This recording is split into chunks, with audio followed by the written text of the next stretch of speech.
Let's go on to the Dems blowing up school buses. Well, they didn't actually succeed, thankfully, which is nice. Yet. So, I recently wrote an article about this candidate for a local council in Seattle, and you might think, well, why is this important? Because it shows that the calibre of person that gets Democratic support today, and this is the person, Ubax Gardhere, who is looking to get a position in Kings County Council in Washington State, which encompasses part of Seattle. And in 2010, she boarded a Morningley school bus to Chinook Middle School, and she demanded that the driver inform his dispatch that a national security incident was going on. So, can you imagine what her motivation for doing this might be? She wanted a free bus ride? I don't know. No, she began actually berating the children on the bus, the middle school children. So I think to us that means, 11 to 13, something like that kind of age group. I don't know how it works, our school system's a bit different. But she was berating these children for the United States' relationship with Somalia. Because of course these children were responsible for that. And I'm sure they definitely know where Somalia is and can point to it on a map. Of course, it being on the Horn of Africa on the east coast. And so she was abusing the children, and apparently the subsequent court documents, because of course she got arrested for this later on, but don't want to spoil it too much. She apparently, more than one student reported her saying Americans were bad people. So she was just abusing these kids on a school bus, and then both the kids and the driver told her, understandably, just to chill out. Just like, why have you got on this school bus? And started insulting the children and telling me to radio in a national security threat. And then she kind of replied to this with, you need to calm yourselves down because I could have a bomb. Look at how loose my clothes are. I love, it's I think it's actually a criminal offence at this point in the UK to say that, you look like a Muslim, you must have a bomb or something like that. Because, they'd be classed as Islamophobic and all the rest of it. And she's just saying, yeah, I could have a bomb. Look at me, my loose clothes. Presumably because, I saw from that image she wears the hijab and all the rest of it. She's probably abiding by, modesty rules, and therefore clothes are loose. But, okay. She's doing it to herself voluntarily here. I'm a Muslim, I could be a bomb. That's not what I was saying, Mom, but please get off the bus. So, in the actual subsequent court case, the deputy prosecutor, Gretchen Holmgren, said that when the students attempted to escape out of the back of the bus, she called them cowards and told them they were responsible if something happened to their classmates. Cowards, come to paradise with me. So yeah, she said she might have a bomb, and then when the kids tried to escape out the back of the bus through the emergency exit, she was shouting at them, calling them cowards. I mean, who wouldn't do that? Who doesn't want to die for the glory of Somalia? Yeah. So apparently, according to the court documents, several students actually believed she was carrying some kind of weapons and feared for their lives. As you would. Yeah, if a crazy woman comes onto your bus and demands all sorts of things. I've got a bomb, US troops need to leave Somalia. I mean, this has happened more than once, let's be honest. Yeah, so eventually she was arrested, and she said to the arresting officer that she was prepared to die, but she didn't actually have any weapons whatsoever. Okay.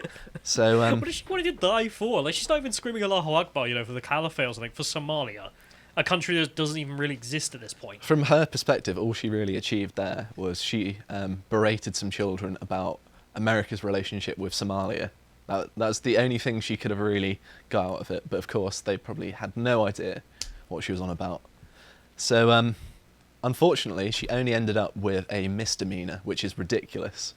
So, didn't spend any jail time, I don't think. She just got a misdemeanor, which is a gross miscarriage of justice in and of itself. I think if she did that in the UK, she'd be in prison for 15, 20 years, I imagine. Depends on her identities, doesn't it? Well, I think being a black Muslim is very central to her, as we will see later on. So she did an interview with Seattle Weekly, and she mentions that she'd previously been hospitalised for a mental health condition, which I can certainly believe after that, while she was on her way to visit Somalia, where she was originally from. And then in a subsequent, more recent interview, when she was talking about getting elected, she said that she was actually criminalised for her mental health issues. Not for what she did, of course, but because she was mentally ill. She says it means being a brand new mother and going through postpartum depression and then actually having a mental breakdown and being criminalised for that instead of getting mental health support that I needed. Hang on, I don't even agree that criminalising the mentally ill is genuinely a bad thing in certain circumstances, in that sentence. Well, because, I mean, like, gun rights in the United States. You can't have a gun if you're mentally ill. Like, it's a perfectly reasonable thing to do. That's obviously a good limitation on the Second Amendment there, where you don't want... So she's like, I'm being criminalised for my being mentally ill. Good. Like, you're really mentally ill? Trying to bomb kids on a bus? Yeah, if you're threatening children on a school bus for apparently no reason, like...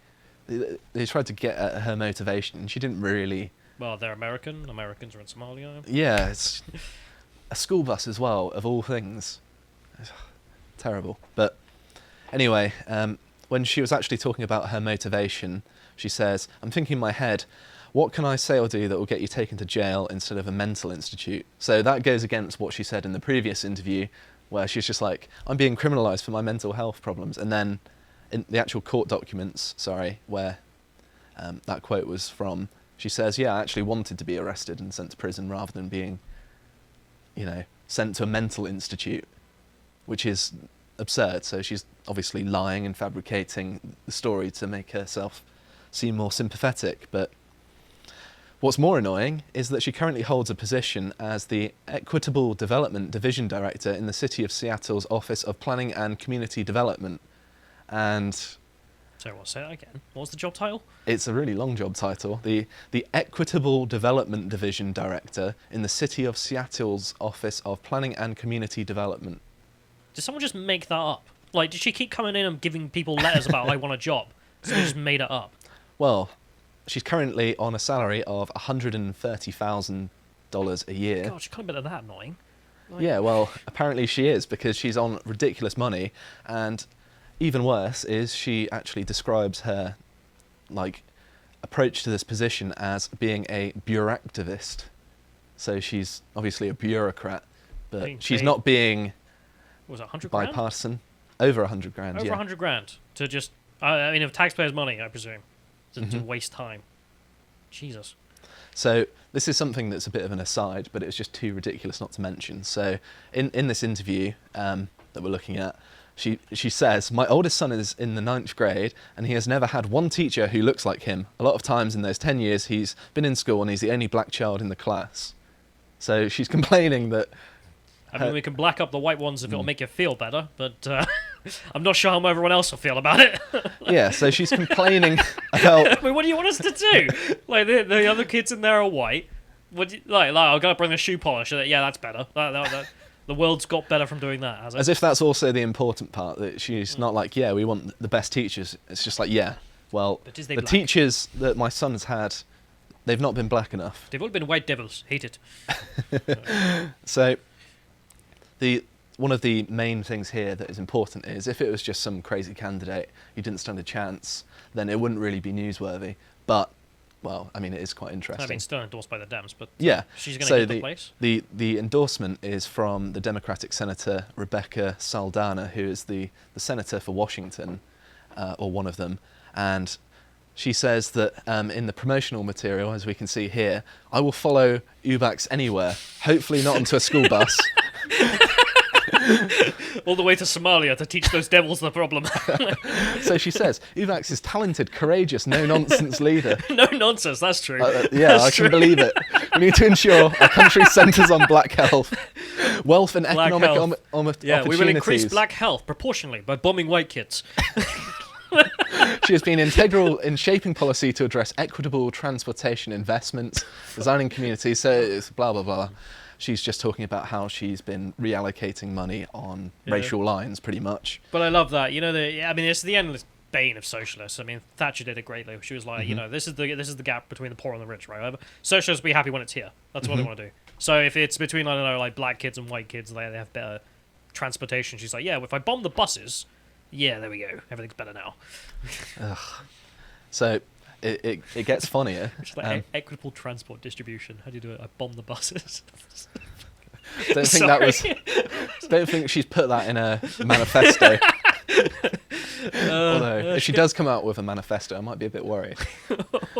But yeah, so the Seattle mayor, this Ubax lady has criticised the mayor for being a dictator, and let's actually look at what policies the so-called dictatorial Seattle mayor has imposed. I mean, she's formed an equity task force which has so far allocated 30 million to communities of colour, and right. This is the person who she's criticising for, Well, it's not not dictatorship. being. That's just racism. That's what she's engaging in. Doesn't make her a dictator. Yeah, but the person I'm talking about here isn't criticising her for the equity thing. She's saying she's not doing enough. Yeah. She's too right wing. This Well, equitable 40 million. mayor. Jesus, I mean, if you're on a salary of over 100,000, you'd think your life would be so easy. Yeah, Like, I'm especially when you're amazed doing that she's nothing. got. Like, it's not a difficult job, whatever the hell she's doing. I don't even need to know. Like, you know by the title, there's a nothing burger. Well, you say that, but she wrote an open letter to the city of Seattle, which is basically Gotta earn that just £100 her one. complaining about how difficult her job is and Oh. complaining about the mayor and stuff like that. So I've got some great quotes here. So her and one of her colleagues are just whinging about how difficult their job is. Oh, there's 100 In an grand. open Oh, letter, that's so yeah. much. Like, So she says, "We're done being women of colour bearing a disproportionate emotional labour burden in our civilization's collective reckoning with our midlife, or is it end of life, crisis." fine, then you're fired. We'll hire some white people, and then we don't have to put that burden on people of colour anymore. That's true, yeah. There you go. There's your solution. And she says, "We can tell you more about all of these things in due time. For now, we're taking some time off to reclaim our mental health." Then So she's just sent an open letter, just like, yeah, I don't want to do my job. I can tell you more about it, but I just need some time off. I love how the idea of her doing this very difficult job is what caused the mental health crisis of trying to. I think that actually came after. So she got the job after she threatened to blow up the bus, Oh, which is even worse. okay. Like, the people in the city were like, that's the kind of people we need. So yeah, You're a doer, kid. well, she has convictions and she goes out and she lets them be known. She doesn't spend her time in meetings. She bombs buses. But Ubax. So she makes repeated mention of trauma and healing, which make my skin crawl when I hear that. It's just like there's so much trauma in this political system. What we need is healing. Sounds like she's going to put some crystals on you and make you feel better. Like But I mean, have you ever new been age. delivered £100,000, dollars a year for doing nothing? I mean, that's got to give you some trauma. I mean, some guilt, surely. I know. I mean, the fact that she came to America from Somalia, and now she's on a six-figure salary, she's really hard done by. For doing nothing. Mm. Just nothing. So she says this is, of course, she is a senior bureaucrat in Seattle. There's an ongoing joke about the Seattle process, the notion that when you bring too many people together, we don't get anything done. And she says, F that. She doesn't censor herself in the open letter to the city of Seattle for this elected position. It's not bringing together too many people that makes us slow. It's bringing together so much trauma that it gets us trapped in gridlock. And time again, we have seen women and people of colour step up inside the institutions to massage at the knots. So yeah, it's people of colour that are, removing all the tensions here. Is it? Really? Does she Especially, she end this open letter? If I don't get my demands, I will bomb another bus. Like, Oh, it's so absurd. So, like find the Batman. so on her website, she goes on to say, this is a quote about herself. "My multi-complex, multi-dimensional, hyphenated identity makes me unapologetically black, unapologetically Muslim, unapologetically Somali, and unapologetically American." So, what an interesting way to actually look at yourself. I do nothing, but I have identities. Mm. Great. Hyphenated identity as well. What does that even mean? Just like, you're yes, just all together. Like, I am defined by my hyphens. but it's not even like, I'm just one thing. It's like hyphen, so it's all of the things. Don't worry, she's got all the box ticked. Does she do any work? No. Does she help anyone? Well, she bombed some buses. But she didn't actually bomb. She just threatened to bomb. That apparently makes all the difference. Alhamdulillah. Although, I mean, kind of shirking then, I suppose, if that's a manifesto pledge. But I don't think it's that kind of manifesto. well, I don't know, Democrats. So, supposedly she has also got a good record, or a bad record, probably, in equity. So she says in the last 5 years, she has directly moved over 35 million to Seattle's most marginalised communities and poised to move another 16 million in 2021. Another 20 million into her pocket. Sorry. These people just sound like such hucksters even when they're trying to advertise themselves. Just like, I've directly moved $35 million to our marginalised communities, such as me, my house. So you actually look at her kind of electoral platform, and she outlines her key principles here. And I don't really have the time to go through in much detail, but they are caring and sacredness, and regeneration, cooperation, ecological and social well-being, and deep democracy. Sounds a bit sexual, but... I know. But I love the idea that the Republicans, they are against caring and sacredness. They hate regeneration. Yes, I'm the candidate for the good things, and my opponents are the ones for the bad things. But my point of bringing this up is that this is what gets Democratic Senator endorsement now. This is ridiculous. This is all you have to do. Yeah. Threaten to bomb one bus. Have the right identities, and you literally do whatever the hell you want. I mean, if she came out tomorrow and was just like, I'm going to kill some kids or something, would that harm her candidacy at this point? Be a vote winner, probably. Depends which kind of kids she threatens, I guess. Yeah, so... Don't worry, she's threatening the oppressors, therefore. If you're in Seattle, obviously, don't vote for this person. And this highlights why you should get involved in your local politics, because you might get someone like this. If you're thinking of running for candidacy, don't threaten to bomb a bus. That was a joke. Just want to make that clear. I know it's worked for this lady, but it shouldn't be the standard. I know it's the standard for the Democrats. It's not the standard for decent people, though. But Jesus Christ. Fuck me. I do really love the idea. Like, someone needs to Photoshop her with the Joker's like smile and everything. Just as someone listening, plees make that, because I want to say, like, for every time I don't get the Batman, I'm gonna bomb a bus. Vote Democrat. It's a new campaign slogan. If you enjoyed this segment from the podcast of the Lotus Eaters, you can watch the full broadcast live every weekday at 1 PM UK time on lotuseaters.com.